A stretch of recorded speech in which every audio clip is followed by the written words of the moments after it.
Hi all, namaskaram. So today let's talk about day 3 Navratri.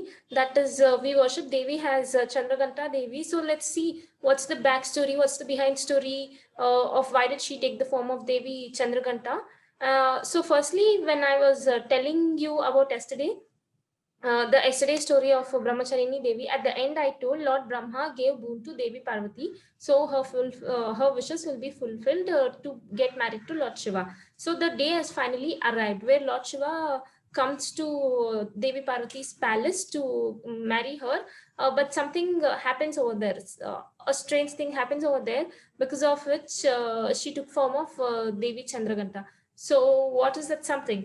I will tell it to you right now. So when Lord Shiva came to Devi Parvati's palace, I can say it has a Bharat in our present terms. So when he came, uh, seeing his terrifying look, Devi Parvati's mother got terrified and she fainted. What was that terrifying look? Lord Shiva had a lot of hairs and a lengthy hair, and he had all the ashes put over his whole body, and he had all the demons accompanied him, and all the Shivaganas accompanied him.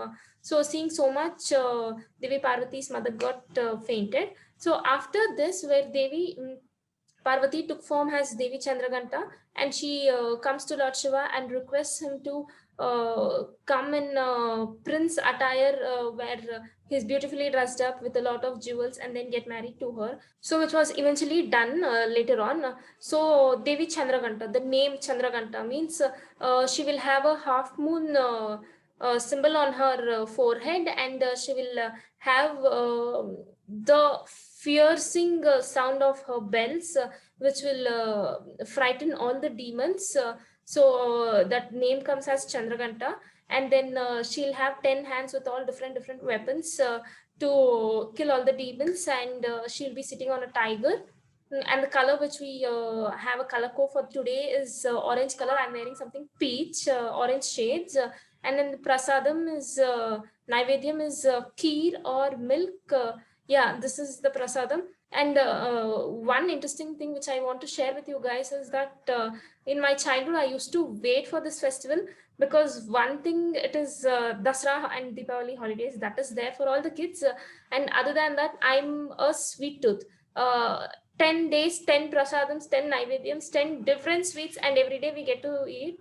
So I was just waiting for that prasadam to eat nicely. So I was just enjoying this festival for the sweets.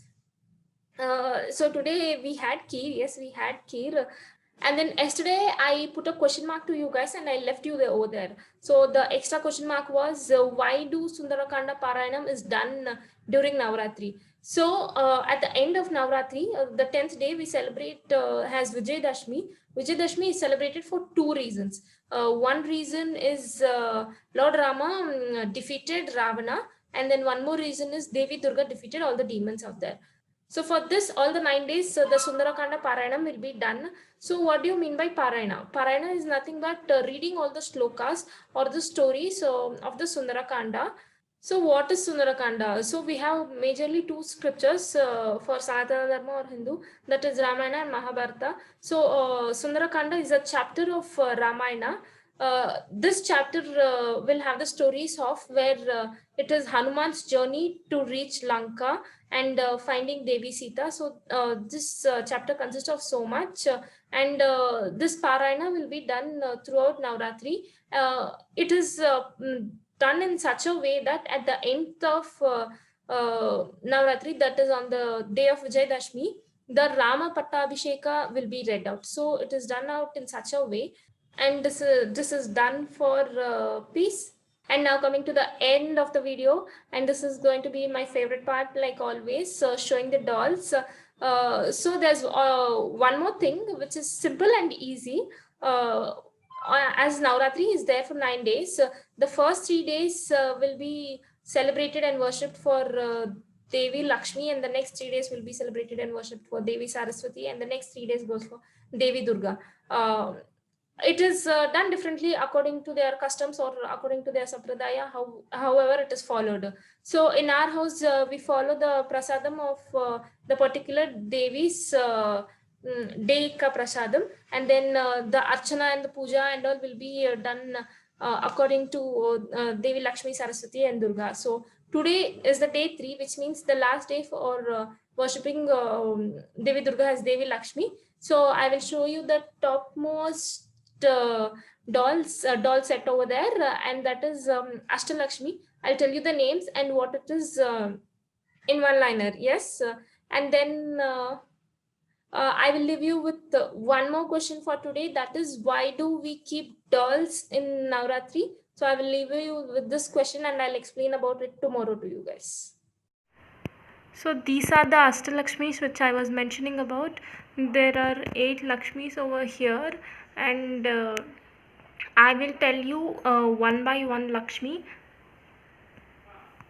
First one we have Adi Lakshmi, that is great form of Mahalakshmi. Next we have Dana Lakshmi, which is goddesses of wealth. Next we have Dhanya Lakshmi, which is goddesses of agricultural wealth. Next we have Gajalakshmi, which is the Lakshmi with elephants. Next we have Santana Lakshmi, which is goddesses of bestowing offspring. Next we have Veera Lakshmi, which is goddesses of bravery or courage. Next we have Vijaya Lakshmi, which is goddesses of victory. Next we have Vidya Lakshmi, which is goddesses of knowledge. And that's it for today's video. Thank you so much. I hope you guys liked it. So do keep waiting for day 4 wala video. Thank you.